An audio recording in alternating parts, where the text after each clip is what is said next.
तो हेलो दोस्तों, welcome back with new video. तो भारत और जिम्बाब्वे के बीच आखिरी ओडीआई मुकाबला बस अब कुछ ही घंटे रह गए हैं शुरू होने में। तो मुकाबले से पहले या मुकाबले की हम बात करें तो भारत को कई ऐसे सवाल हैं जिसके जवाब भारत को देने हैं। बात करें हम क्या कप्तान के राहुल की फॉर्म की, ओवरऑल देखें पहले ओडीआई मुकाबले में टॉस जीतते हैं, दूसरे में इंडिया टॉस जीतती है। दोनों बार गलतियां सेम करते हैं, सेम मिस्टेक करते हैं। के राहुल टॉस जीतकर सबसे पहले बॉलिंग का डिसीजन सबके अगर बात करें तो इंडिया में जितने भी सीनियर जर्नलिस्ट हैं सभी का मानना है भारत को सबसे पहले अप्रोच दिखानी चाहिए, बैटिंग की तरफ जाना चाहिए। क्योंकि और जिससे क्या होगा, आपका टॉप ऑर्डर बैटिंग करेगा, आपका मिडिल ऑर्डर बैटिंग करेगा, आपका लोअर ऑर्डर बैटिंग करेगा। और आपके जो प्लेयर एशिया कप से पहले जिम्बाब्वे भेजे गए हैं उनको रिदम मिलेगा, उनके रन आएंगे, खेलेंगे, उनको मिडिल में अगर समय बिताएंगे।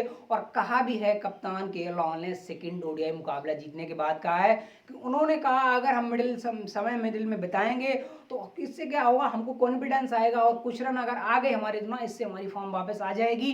तो इस तरह की चीज़ें उन्होंने कही हैं। तो उन्होंने कहा हम आखिरी ओडीआई मुकाबले में इसको मिस नहीं करेंगे। और हो सकता है इंडिया अगर टॉस जीतती है तो हो सकता है पहले बैटिंग का डिसीजन करे, जो कि क्या और के लाल के ऊपर एक प्रेशर सब बन गया है। क्योंकि अगर आप देखें गलतियां वही कर रहे हैं, डिसीजन बोले रहे हैं। और एक टीम मैनेजमेंट के तौर पर अगर एक कप्तान अगर टॉस के लिए जा रहा है तो उसमें टीम मैनेजमेंट का मेरा मानना कोई डिसीजन नहीं है। कप्तान का डिसीजन होता है टॉस के समय कि वो बॉलिंग चूज कर रहा है या बैटिंग चूज कर रहा है। तो उसके बाद दूसरा बड़ा सवाल होगा, दीपक चहर को एक मुकाबला आपने खिलाया, 6-7 महीने के बाद उनको इंजरी के बाद अगर आप देखें तो शादी के बाद फिर वो फिट होकर इंडियन टीम आए एशिया कप में। नाम की उम्मीद थी कि हो सकता है उनका नाम हो, लेकिन भारत ने एन वक्त पर उनका नाम नहीं रखा क्योंकि वजह थी, क्योंकि एक ऐसे प्लेयर का नाम आप कैसे रख सकते थे जिसको आपने 6-7 महीने से क्रिकेट खेलते बिल्कुल देखा नहीं है। क्या उनकी वो रिदम उनके पास होगी, क्या उनके पास वो मोमेंटम होगी, क्या उसी गति से वो गेंद डाल पाएंगे? ये आप सबका जवाब था। और इसका जवाब उन्होंने पहले ओडीआई मुकाबले में जिम्बाब्वे के खिलाफ खेलकर उनके टॉप 3 विकेट लेकर ये बता दिया कि नहीं नहीं, हमारे पास 6 या 7 या 8 महीने की भले क्रिकेट हमने ना खेली हो, लेकिन हमारे पास वो मोमेंटम और वो रिदम हमारी फॉर्म से जिम्बाब्वे जैसी टीम के खिलाफ हमने हासिल कर लिया। खासकर उनका प्लान रहता है, उन्होंने कहा अगर गेंद स्विंग होती है तो हम अपने प्लान ए पर ही काम करते हैं, अगर प्लान मान लीजिए हमारे लिए गेंद स्विंग नहीं करती है तो प्लान बी और सी की तरफ हमें मूव होना पड़ता है। तो दीपक चहर को हाल में भारत खिलाए एशिया कप से पहले, क्योंकि अगर आप देखें भारत एक तेज गेंदबाज कम लेके जा रहा है। ओवरऑल बात करें, अब आवेश को ले गए, आवेश का तो नाम एशिया कप में है, उनको आपने दोनों पहले ओडीआई मुकाबले नहीं खिलाए। क्यों नहीं खिलाए? फिर आप उनको एशिया कप क्यों नहीं ले गए?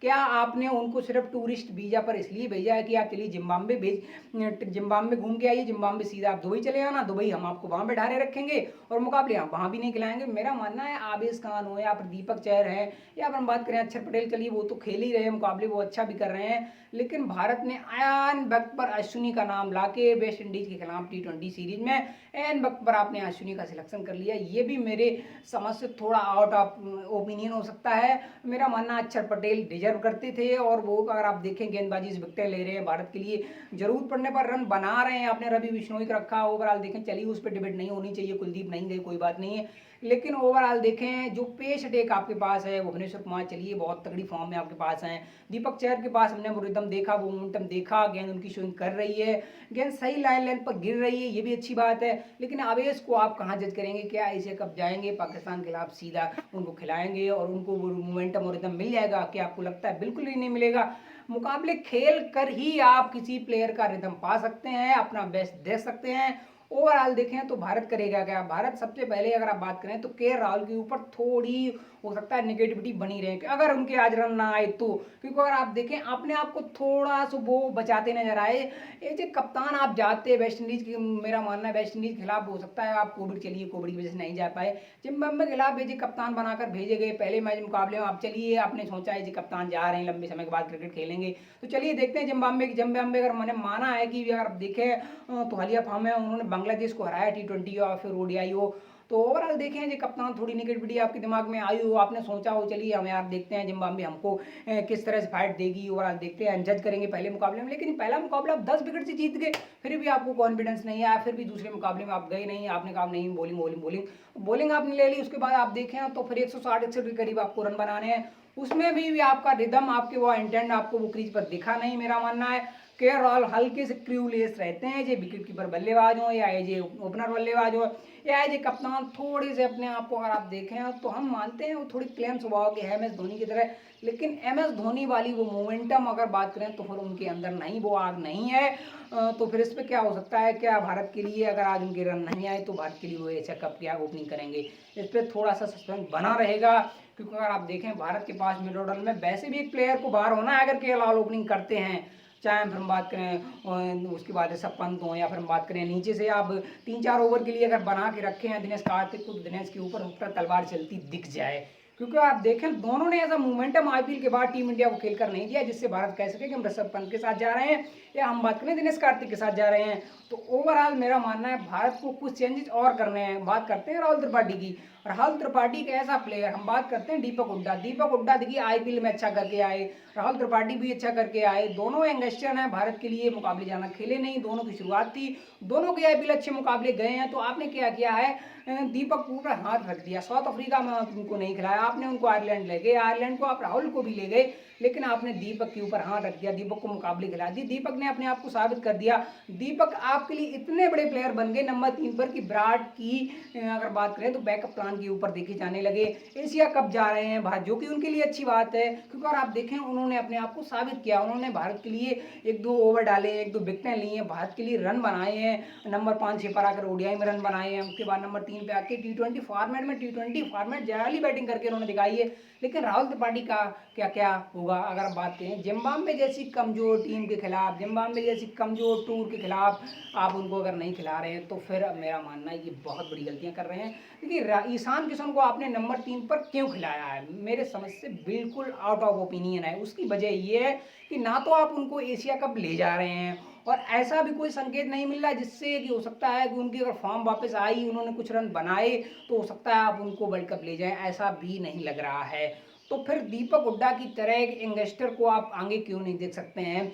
क्या पता आपको अगले विराट के रूम में, या हम यूं कहें अगले दीपक हुड्डा की तरह एक अच्छे प्लेयर आपको मिल जाएं जो आपके लिए कंसिस्टेंसी रन बनाएं, आपको मुकाबले जिताएं, आपको एक अच्छे प्लेयर मिल जाएंगे। तो राहुल त्रिपाठी को कम से कम भारत को तो खिलाना चाहिए।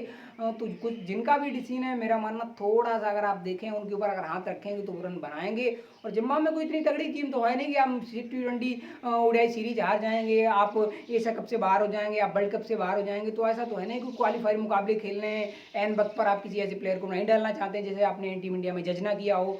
तो कई ऐसे डिसीजन हैं जिसको भारत को जवाब देने हैं। जिम्बाब्वे का हार किया एक ही मैन कार्ड है उनका, टॉप ऑर्डर का ना चलना, टॉप 4 बैट्समैन का अगर बात करें तो बैक टू बैक मुकाबलों में, पिछले मुकाबले में आप देखें तो वेस्ट इंडीज के, अगर माफ करना वेस्ट इंडीज बार बार हमारे मुंह से आ रहा है, जिम्बाब्वे का अगर आप देखें पिछले दोनों ODI मुकाबले उठाकर देखें, दोनों ODI मुकाबलों में 15, 20, 25 रन की उनको स्टार्ट मिल गई है। पहले ODI मुकाबले में 25 रन की यहाँ ओपनिंग पेयर उनकी लगी, उसके बाद अगर आप देखें 6-7 रन के ऊपर उन्होंने 3 विकेटें गंवा दी। और दूसरे ODI मुकाबले में जहाँ 20 के निजी स्कोर पर बेस्ट जिम्बाब्वे का कोई विकेट नहीं था, 31 रन के, उसके बाद बात करें तो 31 रन टोटल बने, यानी 11 रन एड हुए और 4 इंपॉर्टेंट विकेटें जिम्बाब्वे ने गिरा दी। उसके बाद उनके कप्तान रेजिस चबाका मिड ऑर्डर में हमें दिखे, उन्होंने कोशिश करी कि भाई जिम्बाब्वे को दोबारा खड़ा किया जाए 250-300 के, 250-280 का स्कोर जाएगा तो हो सकता है इंडिया के सामने फाइट करें।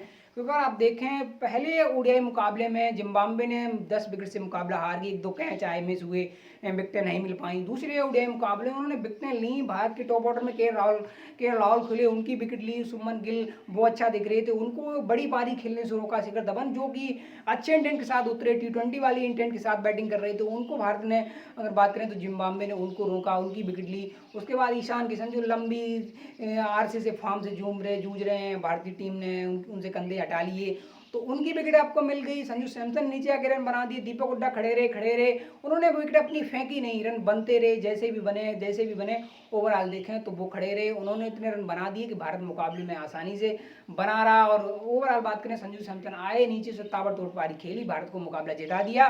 तो ओवरऑल देखें भारत का बैटिंग लाइनअप हो, गेंदबाजी लाइनअप हो, या हम बात करें स्पिन डिपार्टमेंट में, हर कोई भारत के लिए अच्छा कर रहा है। सिर्फ भारत को एशिया कप से पहले एक दिक्कत है केएल राहुल की फॉर्म की। अगर वो आज ओपनिंग पर आते हैं और उन्होंने समय बिताया, मोमेंटम पा लिया, कुछ रन आ गए, और अगर बात करें अपने, अगर आप देखें एक्सेप्शन शॉट अगर उन्होंने 2-4 जड़ दिए तो फिर मैंने मानना फॉर्म उनके पास वापस आती दिख सकती है। और एशिया कप के लिए उनको हरी झंडी मिल सकती है हमारी सबकी तरफ से। तो मेरा मानना है कि हर हाल में केरल भारत के लिए ओपनिंग करें, और टॉस अगर जीतती है इंडिया तो बैटिंग पहले प्रेफर करें, न कि बॉलिंग, जो कि भारत की अगर बात करें थोड़ी निगेटिविटी वाली माइंडसेट रहती है, खासकर बात करें टीम मैनेजमेंट हो या कप्तान बात करें केरल की। तो मेरा मानना है भारत हर हाल में पहले बैटिंग करने के बारे में सोचे और बैटिंग करके अपने आप की बैटिंग लाइनअप को दिखाए। बैटिंग लाइनअप में अगर बात करें, अगर आपके सामने 150 का टारगेट है, मान लीजिए अगर एज ए प्लेयर आप चाहते हैं कि हमें एशिया कप में ना जज किया जाए, हमको मुकाबले खिलाए जाए, बात करते हैं कि राहुल की, तो फिर वो क्या करेंगे, अलग अप्रोच से बैटिंग करेंगे 150 180 की टारगेट 200 टारगेट पर। और जब आप पहले बैटिंग करेंगे तो आपका माइंड सेट अलग होगा, आपका अपना नेचुरल गेम खेलेंगे, और जब आपको लो स्कोर टोटल गेम मिलेगा तो फिर आप ना अच्छी गेंदों को जाने देंगे, खराब गेंदों को खेलने की कोशिश करेंगे। और जब पहले बैटिंग करेंगे ना तो फिर स्कोर बनाने की तरफ जाएंगे, आपका माइंड सेट अलग होगा, आपकी अप्रोच अलग होगी, आपकी थिंकिंग अलग होगी। और एज ए गेंदबाज, सामने वाले की टीम के गेंदबाज आपको गेंदबाजी अलग कद से करेंगे, क्योंकि उन्हें पता है कि मुकाबले में अभी हम कुछ कर सकते हैं। और जब जिम्बाब्वे 180 190 के करीब आपको टारगेट देगी तो आप उनके गेंदबाजों के कंधे गिर जाते हैं। ओवरऑल देखा है सामने वाली टीम की इस तरह चीज़ें होती हैं। तो हर हाल में भारत बैटिंग करे, बैटिंग करके अपने आप को 250 300 280 350 जहाँ तक भी पहुंचे, हर हाल में जहाँ तक भी पहुंचे, लेकिन बैटिंग भारत को पहले करनी चाहिए। हमने माना इतनी अच्छी पिचें जिम बात करें जिम्बाब्वे में नहीं है, जहाँ 350 320 या हम बात करें 300 प्लस लगाना बड़े आसान हो। ओवरऑल देखिए जितने भी लगाएं पहले बैटिंग करके लगाएं, मुकाबला जीतें, आपकी गेंदबाजी को भी कॉन्फिडेंस आएगा। हर बार आके आप क्या करते हैं, अपनी गेंदबाजी पर इतना डिपेंड हो चुके हैं कि नहीं गेंदबाजी हमको रोक ली, वेस्ट इंडीज जिम्बाब्वे को रोक लेगी, हमारे बैट्समैन जाएंगे आसानी से मैच जीत लेंगे। तो ये थिंकिंग मेरे हिसाब से नहीं होनी चाहिए। वो अच्छी अप्रोच आपकी है कि चलिए आप सामने में पहले मुकाबले में आप आए, जो कप्तान आए, लंबे अरसे के बाद आए, आपने सबसे पहले क्या बॉलिंग चूज कर ली, ओवरऑल देखें ठीक है।